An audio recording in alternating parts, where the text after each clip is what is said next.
Yeah. Magandang araw mga kapins. Ngayon ay March 31, 2025 and dito ngayon tayo sa downtown Halifax. So dito tayo sa University Avenue. Particularly dito sa malapit sa Dixon Building or Dixon Center. So meron tayong appointment today sa isang doktor ng ENT clinic. Yan. Or otolaryngology, yan, clinic sa third floor. So ang ating appointment ay 10:30. So alas 10 pa lang naman. Yun. So intro muna tayo mga kapins.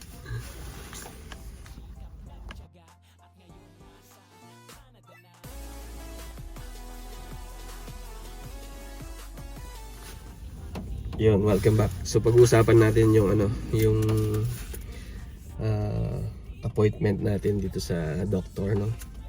Kasi yun, share ko nga sa inyo mga kapins yung aking right side na, na ilong ay madalas dumudugo.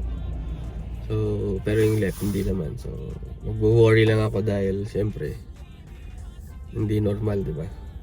So kailangan nating magpa-check up sa specialista.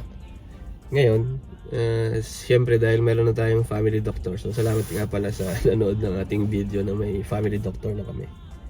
So i-avail natin yung ating privilege para makapagpa-check up ng free. So yun yung healthcare dito sa Nova Scotia, particularly in Halifax. Yun. Siyempre hindi bawal mag-video doon sa loob. Pero meron lang ako sa share sa inyo. So paano pala ako nakapag-appointment. So dito medyo mabilis lang naman, mabilis kumbaga medyo high-tech kasi pagka nag-email na si family doctor sa specialista, so marireceive ngayon ni specialista yung ating request for medical check-up sa specialista. Yun, mabilis lang pagka-email. So after 1 or 2 days, tumawag agad sa akin yung doctor, and then sasabihin kaagad yung available slots. So yung available slots ay from the time na nagpa-check up ako sa family doctor namin, sabi ng doctor na to, yung specialista, sabi niya ito yung available slot. So parang 3 weeks kasi syempre maraming nagpapa-check up din. Yun. So ngayon na yung time na makikita natin in person yung doctor. So paano pala siya paano ka ino-notify? So ino-notify ka through text, through phone call, and through email, saka through mail. So ito yung mail nila. So ito yung sobre, yan. So ito yung laman. So ito yung laman, yung instruction, no, mga kapins. So basahin ko lang. Hindi ko lang kung may screenshot ko to. Try natin yung screenshot, pero syempre i-blur natin or hindi natin include yung vital info. So yan, pakita natin. Wala pa naman, meron pa tayong time.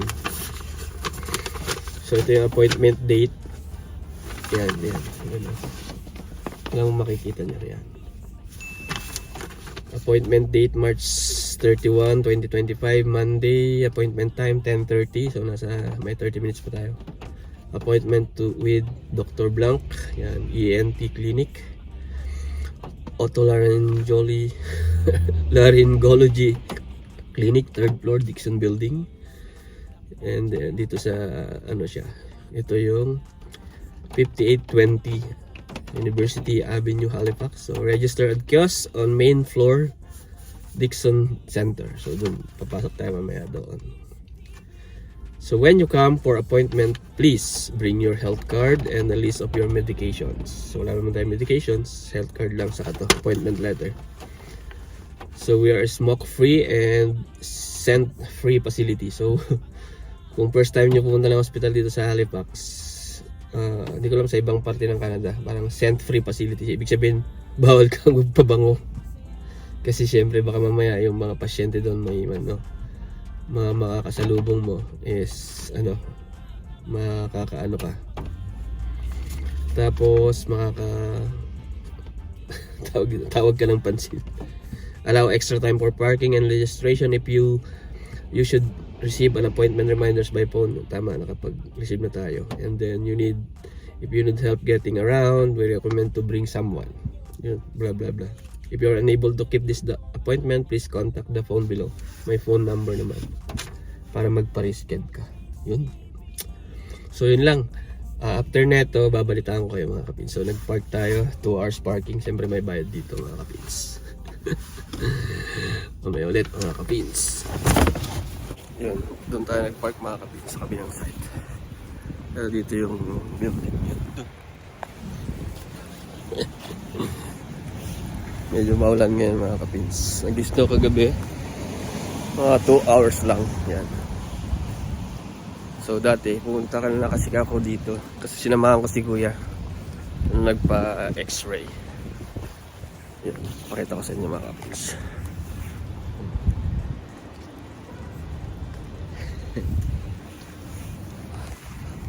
Yan yung full parking kagad. Sa downtown to. Yun lang. Mamaya ulit mga kapins. Ngayon ay nasa 10:05 na. Ano tayo? Ayun, Dixon Building.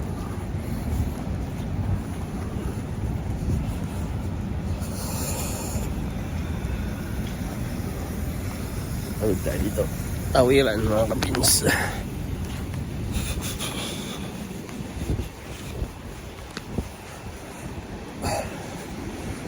Yun o, kita nyo. Dixon Building. Ito yung Dixon Building. So, nandiyan yung mga espesyalista.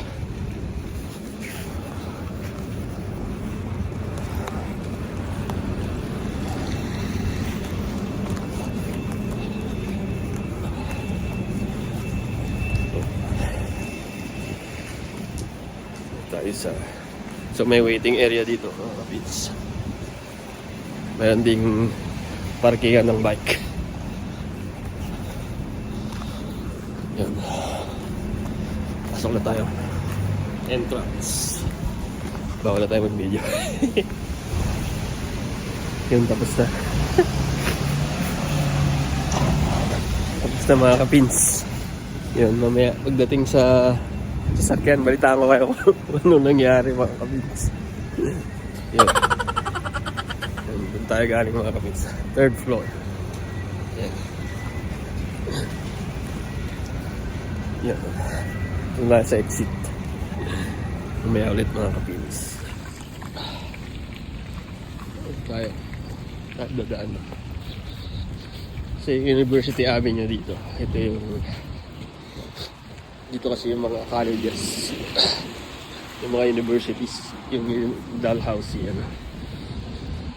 Psychotherapy. Ayun, ito yung ano, Dixon Building. There, oh, yan. Sa loob.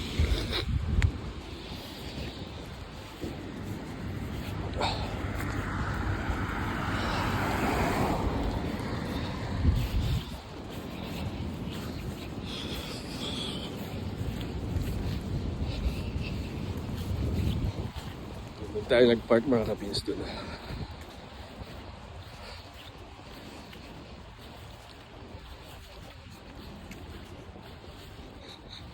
Yan.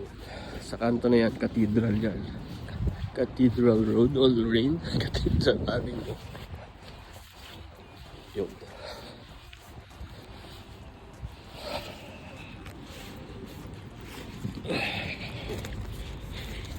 Sakto lang.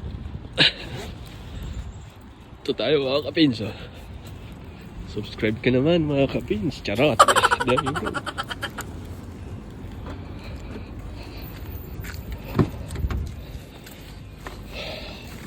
Yun. Tayo galing.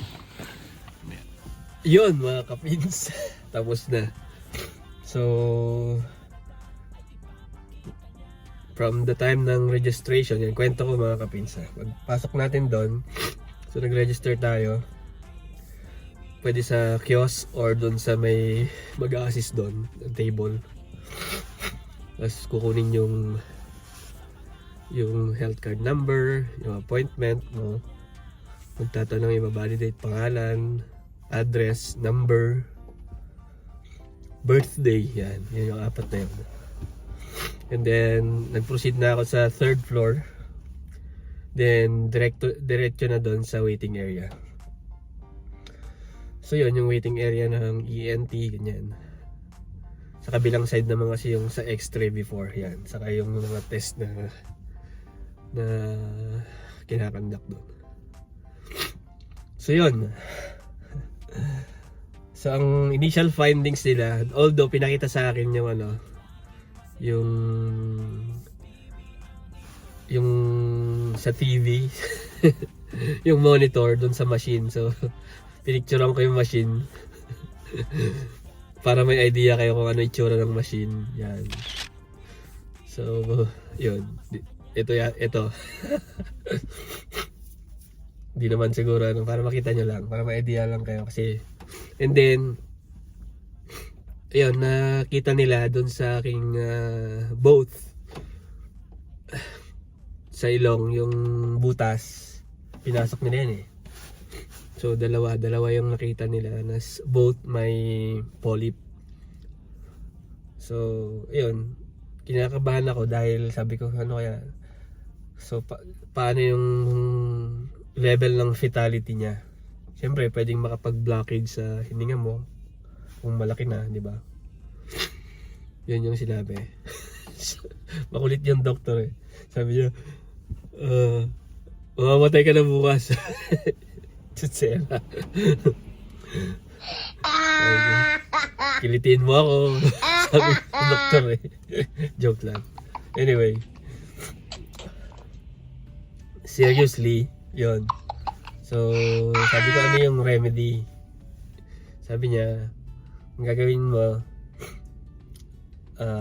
bibili ka ng ng gel, tapos may nareseta sa akin eh. Yung papakita daw sa over the counter na pharmacy, tapos refillable naman siya. So yun, since wala tayong insurance, employment insurance, yung yung tawag dito, yung personal na, di ba, may trabaho ka tapos employer shares sa insurance. Kasi wala tayong ganun. So magka-cash out tayo. For 6 months, patay tayo dyan. Sabi niya. So after, kasi parang yun yung polyps eh. Parang tatanggalin. Through sa ilalagay na gel, saka yung basta may sisingutin eh. Hindi ko alam kung ano yun. So yun, for 6 months daw. So i-observe. So babalik ulit sa kanya after 6 months. So ngayon ay March 31, April, May, June, July, August, September. Babalik. So yun, yung nakita lang naman doon yung may polyp. So sa mga may experience ng ganun dito, so kwento nyo naman mga kapins. So yun lang. And sana may natutunan kayo mga kapins sa ating topic ngayon, yung pag-avail ng ng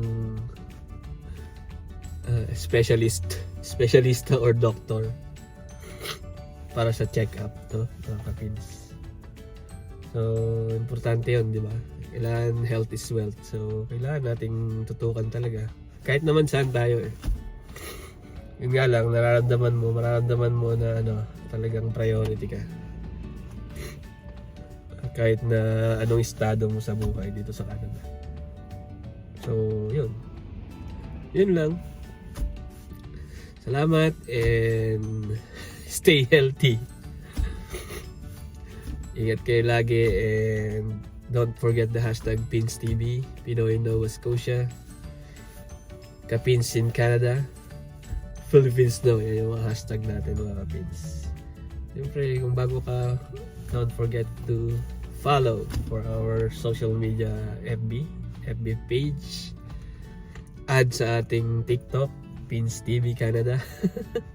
And subscribe sa YouTube channel ni Pins TV. Okay?